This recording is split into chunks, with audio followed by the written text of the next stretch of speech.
What's your favorite kind of cookie to make? I'm a big fan of gingerbread. I love turning out the exact same shape over and over and over and over. You don't even have to be an artist to make gingerbread cookies come out just right. But the best works of art don't come from a mold. They're unique, original, one of a kind. And the greatest work of all time is you. God made you to reflect a little bit of who He is to the world around you. But He made you to reflect Him in a way that's entirely different from your brother, your mom, your neighbor, or even that popular kid at school. God made only one you, and He made you on purpose. No one else in the entire world can fill that perfect spot He crafted just for you. And when you discover who God made you to be, you can make a greater difference in this world than you could ever imagine. That's why individuality is an amazing way to worship God with your life. Because worship is about more than just singing loud. It's all about living loud.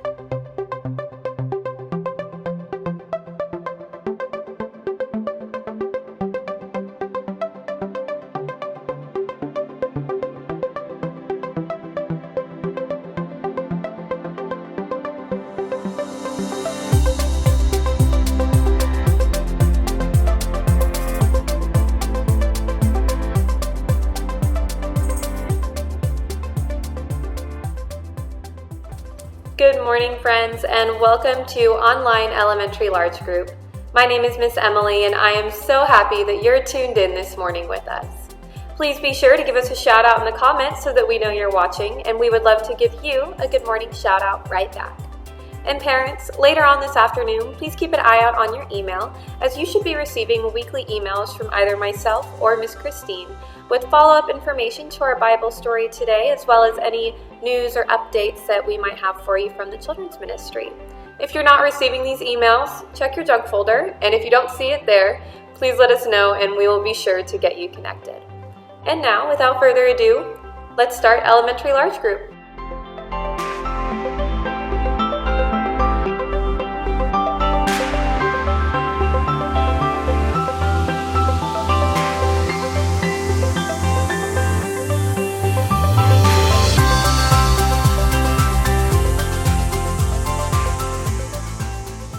Hi everyone, my name is Miss Drew and I'm so glad that you're here at Elementary Online Large Group.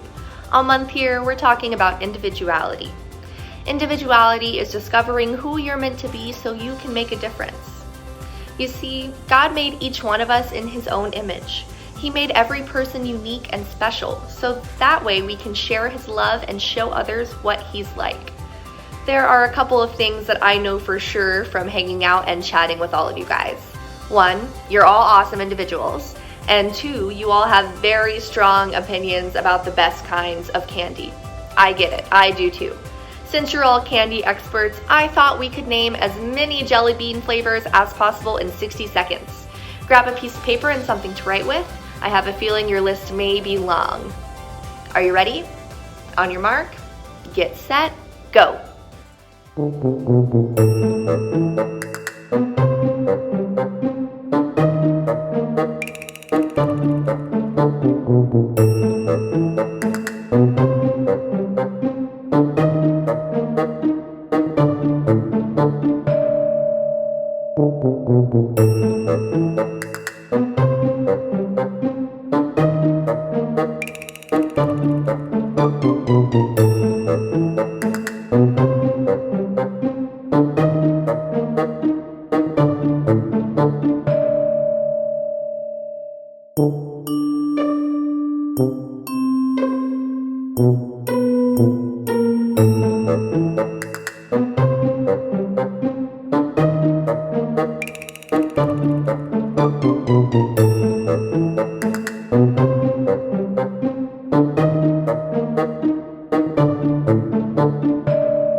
And time.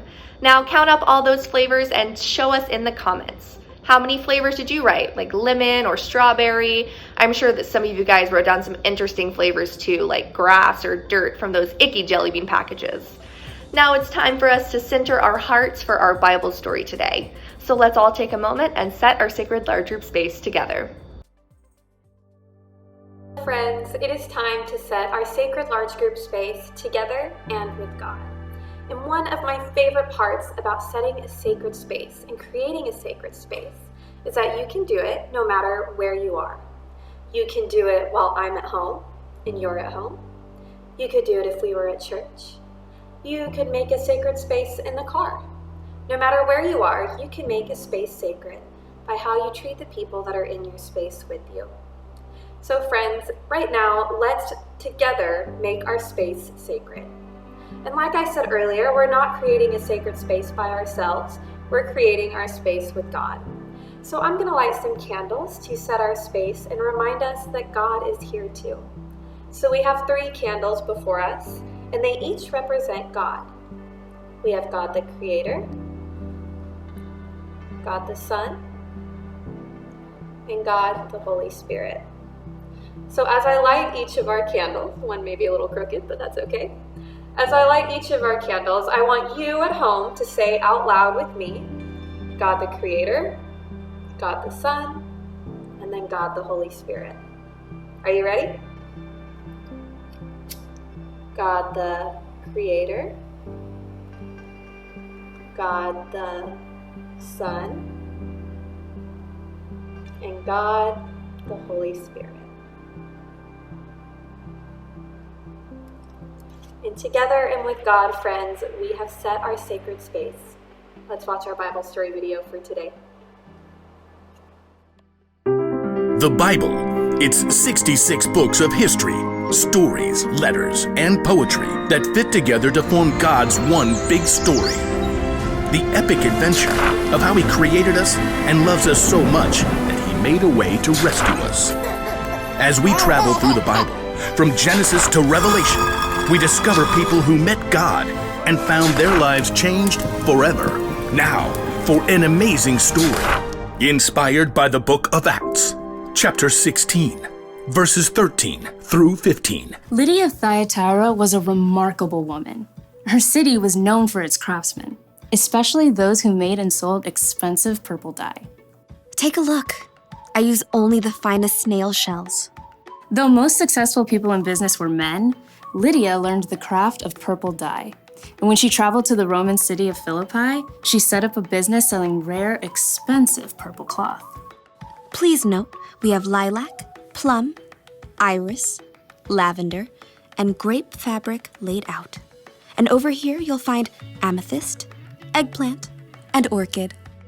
Lydia had likely been raised to believe in many false gods, but in her heart, she knew there was something more. The Jewish people believe in just one God. What if they're right? The city of Philippi had laws against bringing any unknown religion into the city. But Lydia would meet outside the city gates on the riverbank with a group of women who believed in the one true God. Love the Lord your God with all your heart and with all your soul. Love Him with all your strength. Lydia and the other women had never heard of Jesus. But as they began to seek God together, God sent a vision to someone else, the Apostle Paul, who was staying in the Greek city of Troas.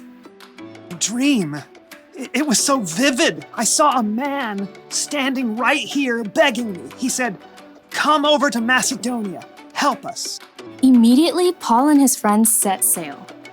Within a few days, they reached land and traveled to Philippi, one of the most important cities in Macedonia. So we just start by finding a synagogue of Jewish believers, right? I don't think there is a synagogue here. On the Sabbath, a day of worship, Paul and his friends went down to the river, hoping to find a place of prayer. Shall we gather at the river? Excuse me. Hi there. Do you wish to join us?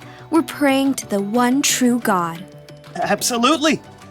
There, by the river, Paul told the story of Jesus and how anyone who chose to follow Jesus could have a relationship with God that lasts forever.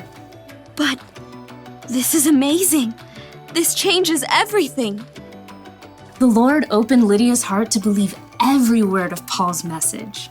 I wish to be baptized. At once. Not only was Lydia baptized, but she immediately shared the good news with her family and everyone who lived and worked in her home. And they too were baptized. Lydia gathered Paul and his friends. Do you consider me a believer in the Lord? If you do, come and stay at my house. We would be honored.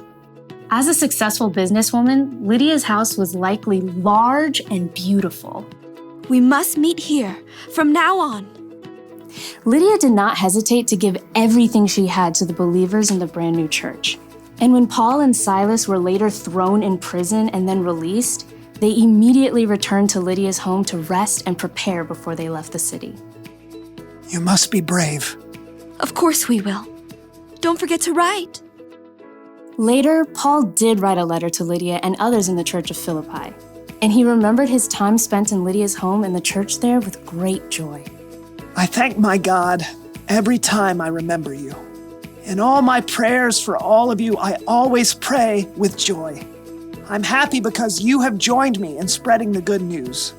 God began a good work in you, and I am sure that he will carry it on until it is completed. In everything she did, Lydia continued to use her gifts to help others.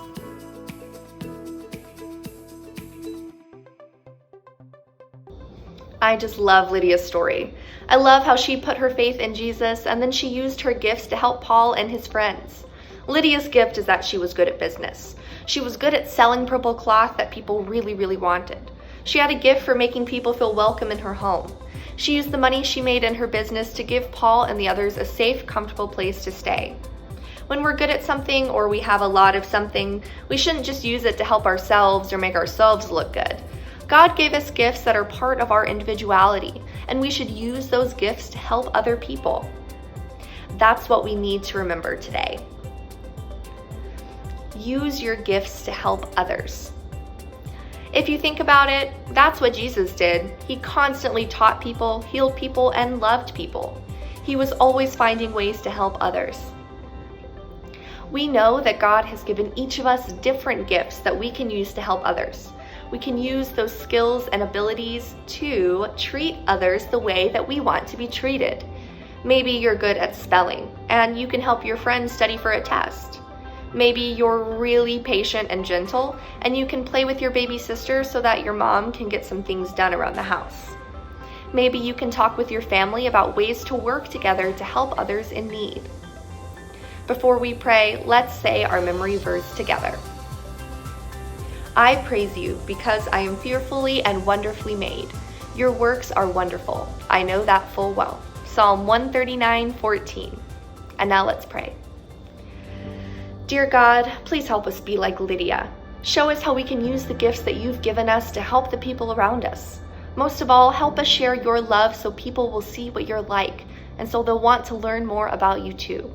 Thank you for giving us gifts, skills, and abilities that we can use to help others. We love you and we pray these things in Jesus' name. Amen. Bye, friends, and thank you so much for joining me for Elementary Large Group. I will see you next week.